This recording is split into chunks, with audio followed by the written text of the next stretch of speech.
Ассаляму алейкум, менің YouTube каналыма қош келдіңіздер. Каналыма міндетті түрде тіркеліп, пікір қалдыруды ұмытпаңыздар.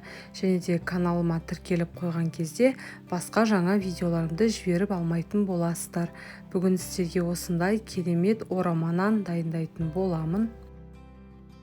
Бізге қажетті заттарымыз картоп, ұн, жылы су, сұйық май, тартылған етіміз және де сарымсақпен дәміне қарай тұзбен бұрышымыз қажет болады.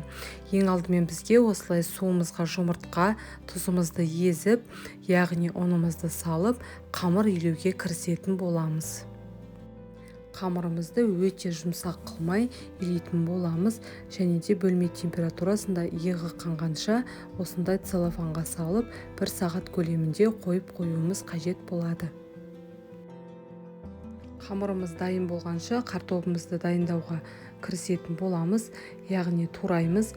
Тураған кезде осылай өте дәу қылмай ұсақтап турауымыз қажет болады.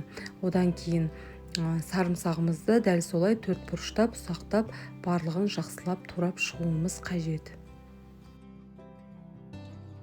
Барлығын турап болғаннан кейін осылай дәміне қарай қара бұрыш және де тұзымызды салып, тартылған етіміз бен сұйық майымызды құйып, қолымызбен осылай жақсылап араластыратын боламыз.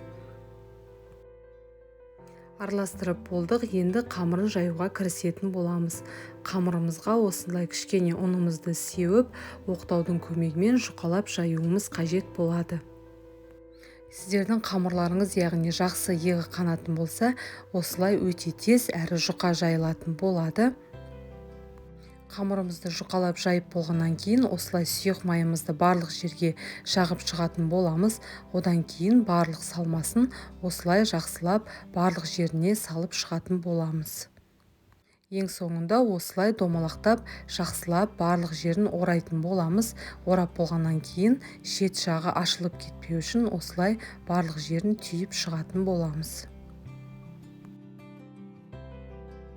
Мантаваркамыздың осындай домалақ кружоктарына, яғни барлығын салатын боламыз. Мен осындай кішігірім 2 домалақ, яғни орама нанды жасадым.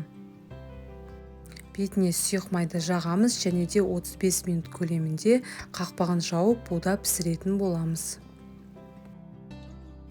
Міне біздің өте тез әрі қолжетімді заттардан тұратын орама нанымыз дайын болды.